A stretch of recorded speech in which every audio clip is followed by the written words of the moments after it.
him.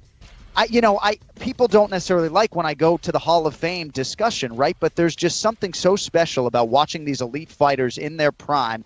And I know to this point the UFC championship has eluded Alexander Gustafsson, but after watching what I watched on Saturday night, not only do I think at this point he's got to wait for a title fight, but I really believe, Kenny, this is one of the top 15 or 20 UFC fighters that I have seen in my time with the promotion, and this might have been his best performance yet.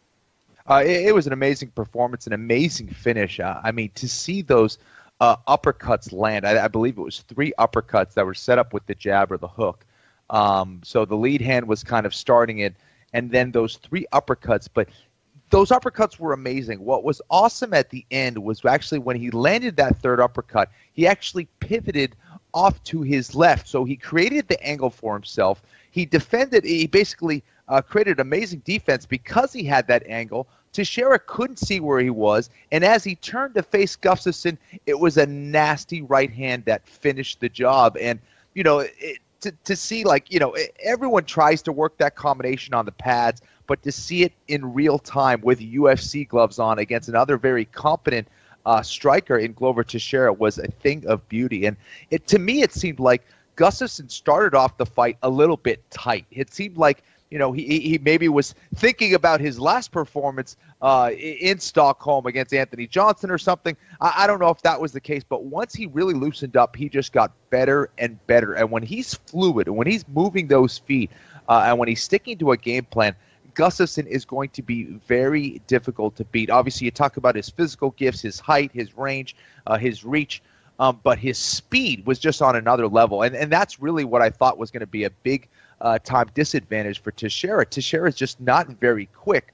Right. And the fact that he's leaning forward so much, he was a victim of that uppercut all night. You couldn't have put that any better. You predicted Gustafsson by 3rd round TKO. You nearly had it there. But as far as the other side is concerned, and then we'll spin it forward when it comes to Gustafsson, for Glover Teixeira, I mean, just next level otherworldly toughness that guys like me just cannot relate to. And finally, credit to Gustafsson for getting him out of there in that 5th and final round. But I want to read you a tweet from Jonathan Snowden from Bleacher Report.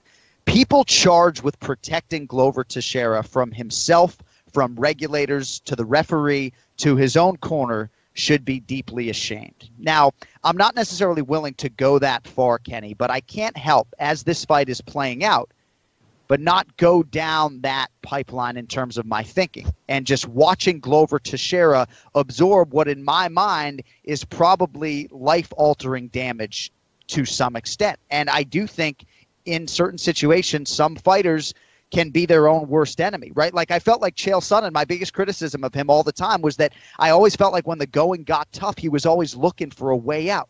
You know, Frank Mir has been a guy who people have said in the past, oh, he's looking for a way out. He's not even intelligently defending himself through the ground and pound. And Glover Teixeira, Kenny, at 37 years old, the last thing in the world he's looking for is a way out. And I think on this night, that could prove to be to his own detriment. I think you said it perfectly. For me, I had a hard time after that 2nd round because Teixeira really was taking a lot of damage. And, you know, it's a difficult thing. It's never easy because as a corner, you want your guy to win, and you know the kind of guy that's in there better than anyone, right? So right. They should know their fighter very well anyway. And when you're seeing your guy take a lot of damage, there's got to be a certain point where you're out there and you go, you know what? I got to protect this guy. It's not getting any better. He hasn't made the proper adjustments. And, you know, having your guy be healthy and have his full capacities is more important than the W really at the end of the day. And I think after that 3rd round, I think they should have really stopped the fight. It was just way too much damage for my liking. Teixeira was not adjusting. He was taking a lot of damage in that fight. You got to save your fighter, and I don't think they had that in the back of their mind, honestly. I think they were just thinking about the W. And it's tricky when you have a fighter like Glover Teixeira, who for so long was ubiquitously regarded as when Rumble Johnson was, doing things outside the UFC. This was the guy who was regarded as the consensus biggest power puncher in the light heavyweight division. So maybe they're thinking, if he could just somehow land one and test Gustafsson's chin a little bit, maybe we can get that win, but at what cost? And I think it was an appreciable cost for Glover Teixeira over the weekend. So I was going to say, John, there's no way this fight should have gone to the 5th round. It definitely should have at least been stopped in the 4th. So it ends at 107 of the 5th round. Alexander Gustafsson, your winner. It was certainly the fight of the night. I don't even have to check the bonuses to know that. And it is interesting, right, as you sit down and call 12 or 13 fights, and it all crescendos towards the main event. And in terms of my appreciation as a fan, it's nice to sit home for a change, Kenny, and watch one of these fights and know that the most skilled guys are going to fight at the end of the night. And I found myself at the end of the afternoon, I guess it was, just really having an appreciation for the truly elite guys, the top 20, 25 pound-for-pound mixed martial artists in the UFC. When they're on, there's no better sport in the world to be watching. I always used to say, when boxing is at its best, nothing can touch it, but boxing isn't very often at its best. When these two guys are going at it on a Sunday afternoon, Ken, it just doesn't get a whole lot better than that. So a great fight.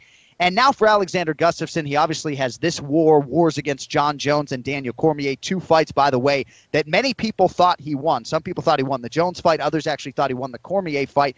So to me, Kenny, with all due respect to Jimi Manuwa and anybody else that factors into this mix, if I'm Alexander Gustafsson and I'm a UFC fan, I want his next fight to be for the title. And if that means he's got to sit and wait until the end of this year, early next year, for my money, so be it. I want to see him fight the winner of Jones in D.C.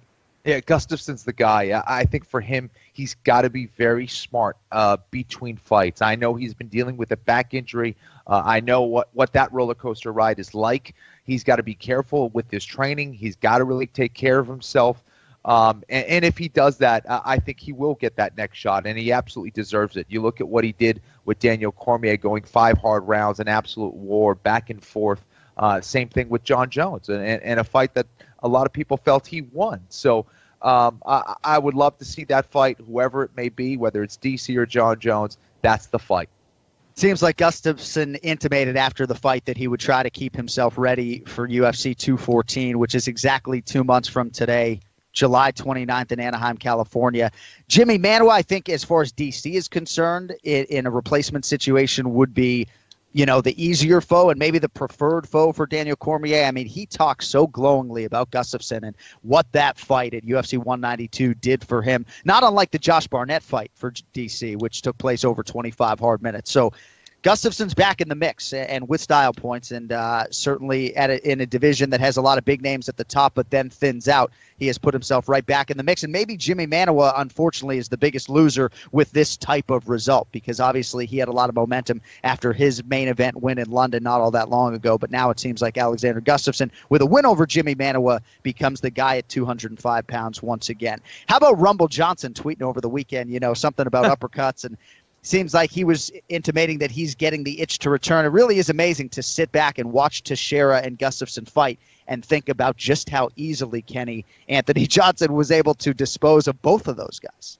It's ridiculous, actually. Gustafsson hit Teixeira with, 40 uppercuts, and Anthony Johnson hit him with 1. And that's it. That was it. The fight was over.